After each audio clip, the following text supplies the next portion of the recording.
Greetings, game journalers. My name's Brandon. I'm here with my first video journal for the new game, Noire. I've been playing for about 2 hours now, 2 hours or so into the game.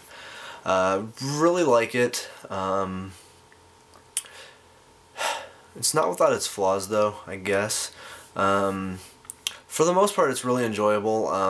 You know, I'm only 2 hours into it, so I'm just starting to get into it. There's not really any main overarching narrative going on so far. You're just, you know, learning the ropes, learning how to do a few things here and there.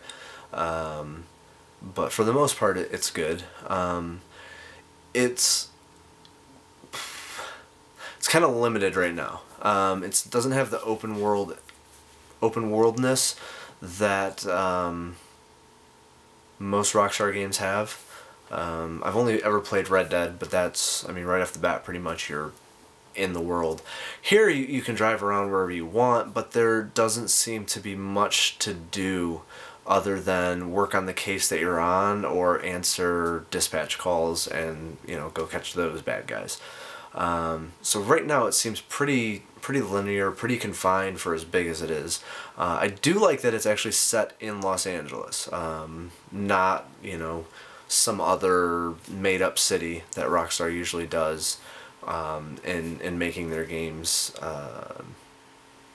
That, you know, they represent something else. Liberty City was New York City, for example. New Austin was, you know, kind of the Old West one, but they're not actual real places, but they mimic the real places that we like. So I really like that they're actually using Los Angeles, real street names. One of the things you can actually do that I found out is go around and there's like locations that you can find that are, I think, supposed to be kind of places that Los Angeles is known for. So it should be pretty cool. I really do like the interrogation thing. At first it seems pretty, I don't want to call it stupid. It seems very limiting, where the first time that you actually do the interrogation, if you don't get it right, you have to go back in until you actually get it right.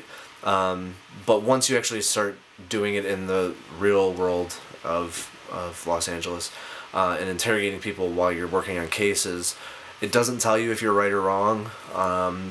At the end of interrogating a witness, it'll tell you how many, you know, say for example on one of them I got 3 out of 4 questions correct.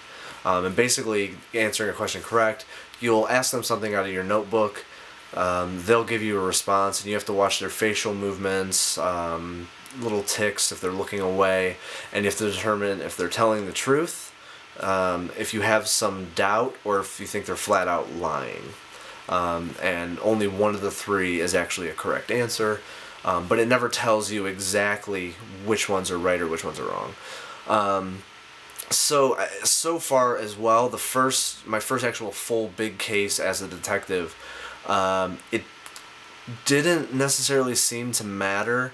I ended up getting, I think it said 11 out of 14 total questions for the 2 people that I interrogated, but I was still able to solve the case and catch the guy. So I don't know if that's going to be the case going forward, where similar to Heavy Rain, where really no matter what you do, you're still going to be able to solve it. Or move the game forward.